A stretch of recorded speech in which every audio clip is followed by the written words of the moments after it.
SRTV వార్తలకు స్వాగతం. ముందుగా ఈనాటి ముఖ్యాంశాలు. మొట్టమొదటిసారిగా పూణేరు పట్టణంలో 6 కేంద్రాలలో గ్రూప్ 3 పరీక్షలు సజావుగా నిర్వహణ, సంతృప్తి వ్యక్తం చేసిన విద్యాశాఖ అధికారులు. చింతపండుతోనే కూలీల దినసరి జీవనం. పూణేరు నియోజకవర్గం మండల కేంద్రమైన చోడేపల్లిలో కవి, రచయిత, సాహితీవేత్త అయిన శ్రీ నాయని కృష్ణమూర్తికి చిత్తూరు జిల్లా రచయిత సమైక్య ఆధ్వర్యంలో జీవన సాఫల్య పురస్కారం. చోడేపల్లిలో శ్రీ నాయని కృష్ణమూర్తి గారికి జీవన సాఫల్య పురస్కారం సందర్భంగా విశేష ఆదరణతో సన్మానం నిర్వహించారు. చిత్తూరు జిల్లా పూణేరు నియోజకవర్గం మండల కేంద్రమైన చోడేపల్లిలో తన స్వగృహంలో చిత్తూరు జిల్లా రచయితల సమైక్య ఆధ్వర్యంలో ఆదివారం జీవన సాఫల్య పురస్కారాన్ని రచయితల, కవుల, సాహితీవేత్తల, కళాకారుల సమక్షంలో శ్రీ నాయని కృష్ణమూర్తికి జ్ఞాపికను, ఆయనకు శాలువలు, పూలమాలలు వేసి ఘనంగా సత్కరించారు.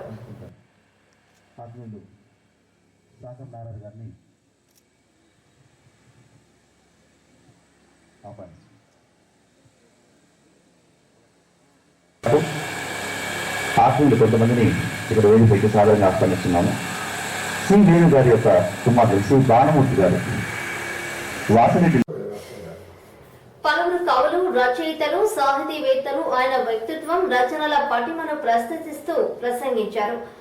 హాజరైన ప్రముఖుల పేర్లు, వారి పదవులు, ప్రత్యేకతలను తెలపడం సాధ్యం కాదు కనుక పాల్గొన్న సాహితీవేత్తలందరికీ చిత్తూరు జిల్లా రచయితల సంఘ సమైక్య కన్వీనర్లు పలమనేర్ బాలాజీ, సాకం నాగరాజులు సాహితీవేత్తలను ప్రశంసించారు.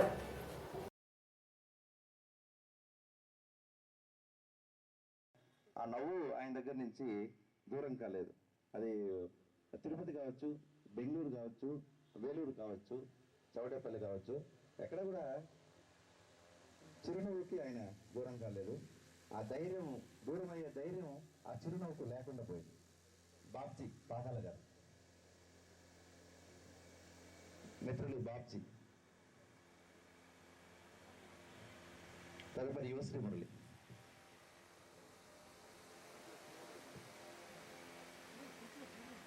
యువశ్రీ మురళి మాట్లాడేటప్పుడు పేరు బాలసుబ్రహ్మణ్యం మాట్లాడతారు. చాలా ముఖ్యమైన సమాచారంతో చిత్తూరు జిల్లా రచయిత సమాఖ్య ఈరోజు ఇస్తున్నటువంటి జీవన సాఫల్య పురస్కారం సందర్భంగా ఒక అభినందన సంచికని, ఒక చిన్న అభినందన సంచికని ప్రచురించడం జరిగింది. అతి తక్కువ కాలంలో అనుకుని చాలా త్వరగా దాన్ని తీసుకురావడం, సుధాకర్ గారు వారు చాలా వేగంగా, అత్యంత వేగంగా ఈ పుస్తక ముద్రణను పూర్తి చేసి చాలా తక్కువ వ్యవధిలో ఆ పుస్తకం చాలా అందంగా, ముచ్చటగా వారు అందజేశారు. ఇక్కడ విచ్చేసిన రచయితలు కూడా ఈ సభ తర్వాత వారికి అందజేయడం జరుగుతుంది. ఇప్పుడు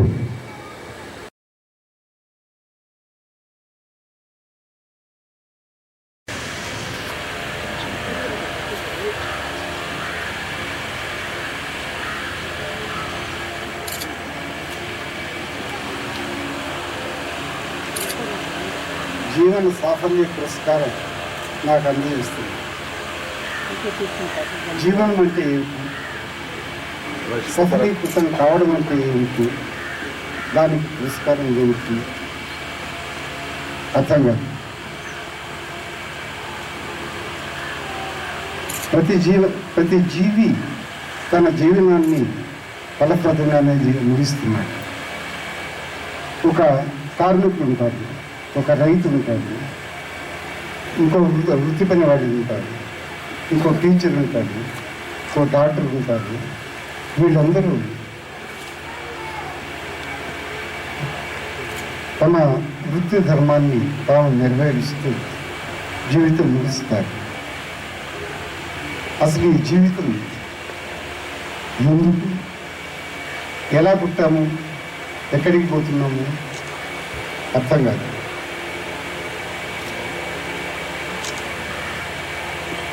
ఆపరేషన్స్ జరిగినప్పుడు కొంత జ్ఞాపక శక్తి కోల్పోయాను. తర్వాత నా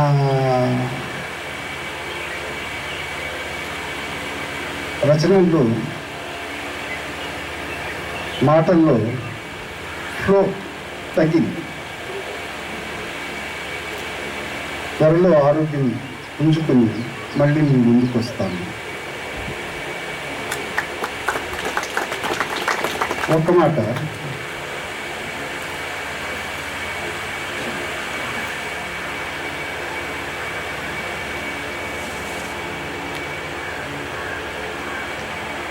గుర్తురావు, క్షమించండి. అందరికీ అభినందనలు, నమస్కారాలు. ఉంటారు. నారాయణ కృష్ణమూర్తి గారు వారు మరింతగా వారి యొక్క సాహిత్య కృషిని కొనసాగిస్తారని ఆశిస్తున్నాము. వారికి అందజేసినటువంటి అభినందన సంచికలో కూడా ఇదే విషయాన్ని సవినయంగా వారికి తెలియచేయడం జరిగింది. వారి నుండి నిరంతరం సాహిత్యాన్ని, నిరంతరం స్నేహాన్ని అందరూ కూడా కోరుకుంటున్నారని వారందరికీ కూడా ఒకసారి కరతాళంతో మనందరం కూడా శుభాకాంక్షలు తెలియజేద్దాం. దొరస్వామి గారు, గండికోట రవీంద్ర గారు ఈ కార్యక్రమంలో పాల్గొంటారు. రెడ్డి ప్రకాష్ గారు నారాయణ కృష్ణమూర్తి గారు దంపతులు ఇద్దరిని కూడా సత్కరిస్తున్నారు. వారికి హృదయపూర్వకంగా ధన్యవాదాలు.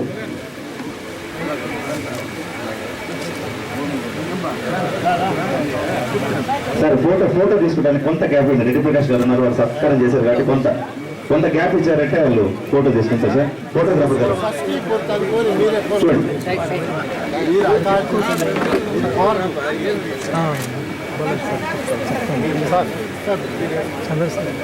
సార్ అందరూ కూడా సత్కారం చేశారు కాబట్టి ఫస్ట్ ఫోటోలు తీసుకోండి, వాళ్ళకి అవకాశం ఇవ్వండి. సత్కారం చేసిన వారికి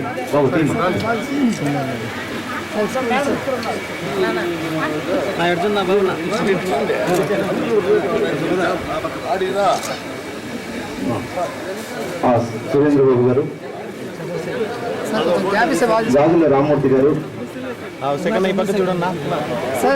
రెడ్డిప్పు గారు, రెడ్డిప్పు గారు మరి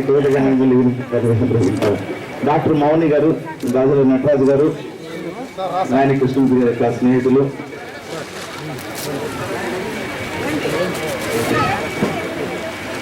నాగరాజు గారికి ధన్యవాదాలు. వారు నారాయణ కృష్ణమూర్తి గారి దంపతులను సత్కరిస్తున్నారు.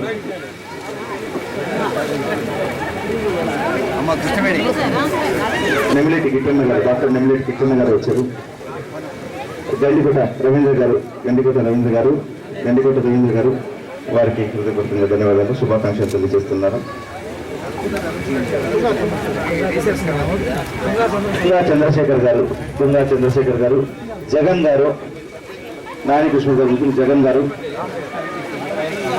రామకృష్ణారెడ్డి గారు.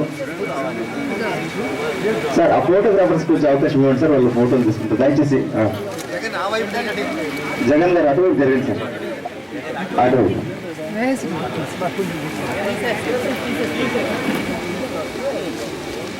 బాబు ఎట్రమ్మా, బాబు తీసుకో.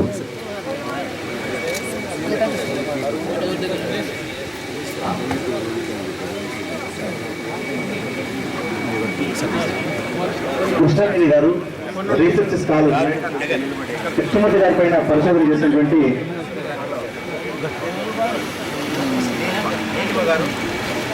నీలిమ గారు, పరిశోధన చేసినటువంటి డాక్టర్ కృష్ణవేణి గారు కూడా మాట్లాడాలి.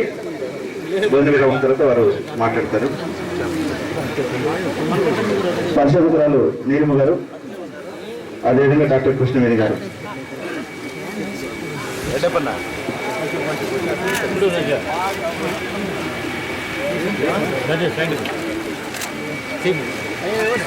డాక్టర్ మౌని గారు,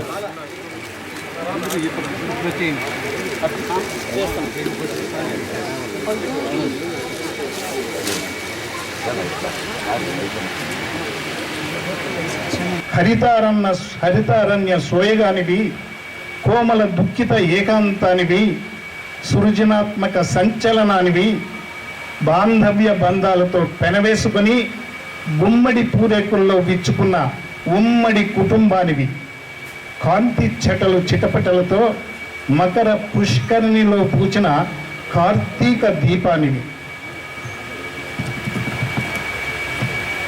జాతి భవితకు పునాది రాళ్ళు పసివాళ్లేనని పసిమొగ్గల పసిడి మస్తిష్కంలో ఎన్ని అపురూప గ్రంథాలు, ఎన్నెన్ని కథా సంపుటాలు, నవలలు, నాటికలు. నువ్వు నవలీకరించిన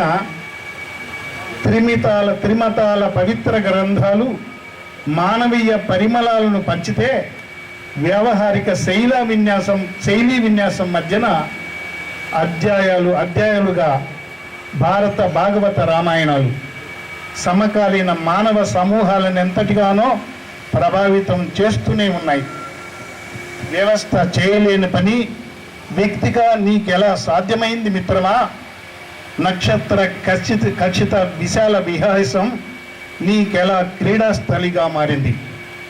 చిగురించే ఈ సృజనాత్మకత, సురబలించే సాహిత్య యాత్రలో రసజ్ఞులు ఉడికి పడేలా వినిపించు నీ గలం, నడిపించు నీ కలం. మరి నీకు అక్షరమే కదా జీవితం, జీవితమే కదా అక్షరం. నమస్తే. ఈ జీవన సాఫల్య పురస్కారానికి ఇచ్చేసేటువంటి ఆహుతులందరికీ కూడా మా మనఃపూర్వక కృతజ్ఞతాంజలి. పునరు తాలూకాలో చింతపండు, చింతకాయ పంటను నమ్ముకొని పట్టణంలో వందలాది మంది కుటుంబాలు జీవనోపాధి కొనసాగిస్తున్నారు. చింతకాయ కూలీలు మాట్లాడుతూ, ఈ చింతకాయ కూలీ పనులే లేకుంటే తాము జీవించేందుకు ఉపాధి కూడా లభించి ఉండేది కాదని, బస్తా గుల్లకాయని ఎండించి కట్టెకాయ చేస్తే 15 రూపాయల కూలీ దక్కుతుందని, తమ కష్టాన్ని బట్టి ఆదాయం లభిస్తుందని కూలీల సంఘాల గ్రూప్ నాయకులు మహేందర్ రెడ్డి, చంద్రప్పలు తెలియజేశారు. ప్రస్తుతం తమ కూలీ గ్యాంగ్ పుంగనూరు వ్యవసాయ మార్కెట్ లో పనిచేస్తున్నట్లు వారు తెలియజేశారు.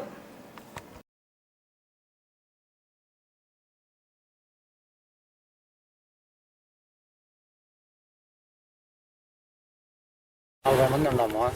40 మంది మార్కెట్ యార్డ్లో చింతకాయ స్టార్ట్ అయిందంటే ఇదే పని చేస్తాము. 40 మంది అందరూ రైతులే. బోర్లో నీళ్ళు రాక ఏదో పని నమ్ముకొని 40 మంది పని చేస్తూ ఉంటాము. మహారాష్ట్ర నుంచి వస్తూ ఉంటాయి లోడ్లు, అవి దించేది. మళ్ళీ వీళ్ళు పొట్టికాయని వచ్చి కట్టికాయ చేస్తారు. కట్టికాయ చేసి ఈ మాదిరి ఒడ్డు పోస్తున్నారంటే దాన్ని మళ్ళీ మూటలకు బట్టి తూకం వేసి కుట్టి లోడ్ చేయిస్తాము. మూట 15 రూపాయలు లెక్కనిస్తారు. అయినా ఏం గిట్టుబాటు కాదు. కాకపోతే ఇంకా సేద్యం లేక, బోర్లో నీళ్ళు రాక దీన్ని నమ్ముకొని దీని మీద ఆధారపడి ఏదో దీన్ని చేసుకుంటా ఉన్నాము. ఎండలు మాంతమైన ఎండనేలే ఏమన్నాలే ఖచ్చితంగా కష్టపడాలా, తీరల్లా, 10 రూపాయలు సంపాదించుకోవాలంటే. అదే బోర్లో నీళ్ళు వచ్చి సేద్యాలు జరుగుతానంటే ఈ బాధ లేదు మనకి. కాకపోతే ఖచ్చితంగా చేయలేదు కాబట్టి చేస్తూ ఉన్నాము బాబు. ఇంకా దీన్నే నమ్ముకున్నాము. ఇది ఉండే అన్ని దినాలు దీన్ని చేస్తాము. ఇది అయిపోయిన తర్వాత ఇది లేదంటే మళ్ళీ ఇంకా వేరే పని ఏదన్నా గుణవర్తాలు, మోల్డింగ్లు అవి ఇవి ఏ పని ఉంటే ఆ పనికి అంతా పోతూ ఉంటాము. దీని మీదనే మేలుపట్లలో 40 మంది బ్యాచ్ ఒకటిగా యూనియన్గా ఉండి 40 మంది కలిసికట్టుగా ఒక ఐకమత్యంగా అన్నదమ్ముల మాదిరి కులమత భేదాలు లేకుండా దీన్నే చేసుకుంటూ ఉంటాం మేము. వేరే పని అంటూ మాకేం లేదు. ఒక ఇప్పటికి దాదాపు 20 ఏళ్ళ నుంచి ఇదే పని చేస్తూ ఉన్నాం మేము. ఇంకా కంపల్సరీ చేయలు కాబట్టి చేస్తూ ఉన్నాము. మాకందరికీ కలిపి ఆయన చంద్రప్ప అనింది అనేసి ఆయన మేస్త్రి. ఆయన ఎట్లా చెప్తే అట్లా నడుచుకొని 40 మంది ఆయన చేతిలో ఉండి ఈ పని చేయాల్సి వస్తూ ఉంది. ఇదే కాకుండా బయట కూడా కాయ పట్టేదానికి పడిపోతూ ఉంటాము. బయట పట్టి లోడ్లు వేసుకొని వస్తూ ఉంటాము. ఈడ లోకల్ కాయ వచ్చి లోడ్లు దించి మహారాష్ట్ర నుంచి వచ్చే కాయ కూడా పట్టి కొట్టిపోస్తూ ఉంటాము. ఈ మార్కెట్ యార్డ్లో కలిపి మేల్పేటలోనే ఎక్కువ మంది ఉండేది. కొట్టే వాళ్ళు వచ్చి బయట నుంచి వస్తారు. ఈ గెడిదేశంట షోర్ ఫ్యాక్టరీ ఏరియా నుంచి వాళ్ళు వచ్చి కొట్టుకాయని కట్టికాయ చేస్తారు. మేము మూటలకు పట్టి మూటలు వేసి లోడ్ చేసి ఏసీలకు పంపిస్తూ ఉంటాం. అది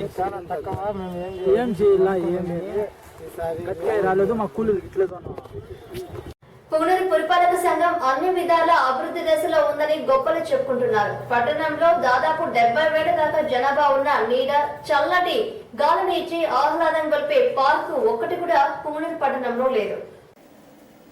పురపాలక సంఘ కార్యాలయంలో భవనాలు క్రమక్రమంగా విస్తరించడంతో అక్కడ ఉన్న పార్కు కుదించుకుపోయి పార్కు అర్హతనే కోల్పోయింది. గోకుల్ థియేటర్ ప్రక్కలో పెద్ద ఎత్తున నిధులు వ్యయం చేసి ఏర్పాటు చేసిన పార్కు ఫలితం లేకుండా పోయింది. పుంగనూరు పుంగమ్మ చెరువు కట్ట మీద మొక్కలు నాటి మొదట నీరు పోసి చెట్లు రక్షణ చేయించే మున్సిపాలిటీ వారు ఏ కారణాల వల్ల పార్కును పర్యవేక్షించేవారు లేకుండా చెట్లు ఎండిపోయి కట్టపైన అసాంఘిక కార్యక్రమాలకు నిలయమై అమ్మాయిలకు అబ్బాయిలకు అనువైన లవ్ స్పాట్ గా మారిపోయింది. ఇటు పోలీసులు పట్టించుకోవడం కానీ, అటు మున్సిపాలిటీ శాఖ తోట పనుల కూలీలుగా నియమించడం కూడా లేదు. మరి ఇప్పటికైనా అన్ని విధాల మున్సిపాలిటీని ప్రగతి పదంలోకి తీసుకువెళ్తున్న అదేనండి మన పుంగనూరు మున్సిపల్ కమిషనర్ లోకేశ్వర్ వర్మ గారు SRTV వార్తలకు స్పందించి పుంగనూరు పట్టణంలో పచ్చదనంలో భాగంగా పార్కులు అన్ని విధాలా అభివృద్ధి చేయడమే కాకుండా పార్కు పరిరక్షణకు కాపలా ఉంచాలని ప్రజలు మరియు SRTV తరఫున కోరుతున్నారు. పట్టణంలో మొట్టమొదటిసారిగా ఆదివారం గ్రూప్ 3 పరీక్షలు నిర్వహించడం జరిగింది. ఎలాంటి అవకతవకలు లేకుండా సజావుగా పరీక్షలు రాశారు. ఇన్విజిలేటర్లు మరియు విద్యాశాఖ అధికారులు పరీక్షా కేంద్రాలను సందర్శించి సంతృప్తిని వ్యక్తం చేశారు. ఈ పరీక్షా కేంద్రాల్లో 1450 మంది పరీక్షలకు హాజరయ్యారు.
ప్రభుత్వం వారు ఎంతో ప్రతిష్టాత్మకంగా నిర్వహిస్తున్నటువంటి గ్రూప్ 3 ఎగ్జామినేషన్కి ముఖ్యాంశాలు మరొకసారి. మొట్టమొదటిసారిగా పుంగనూరు పట్టణంలో 6 కేంద్రాలలో గ్రూప్ 3 పరీక్షలు సజావుగా నిర్వహణ సంతృప్తి వ్యక్తం చేసిన విద్యాశాఖ అధికారులు. చింతపండుతోనే కూలీల దినసరి జీవనం. పుంగనూరు నియోజకవర్గం మండల కేంద్రమైన చోడేపల్లిలో కవి రచయిత సాహితీవేత్త అయిన శ్రీ నాయని కృష్ణమూర్తికి చిత్తూరు జిల్లా రచయిత సమైక్య ఆధ్వర్యంలో జీవన సాఫల్య పురస్కారం. ఈనాటి SRTV వార్తల్లోని ముఖ్యాంశాలు. మరిన్ని విశేషాలతో మళ్ళీ కలుస్తాం.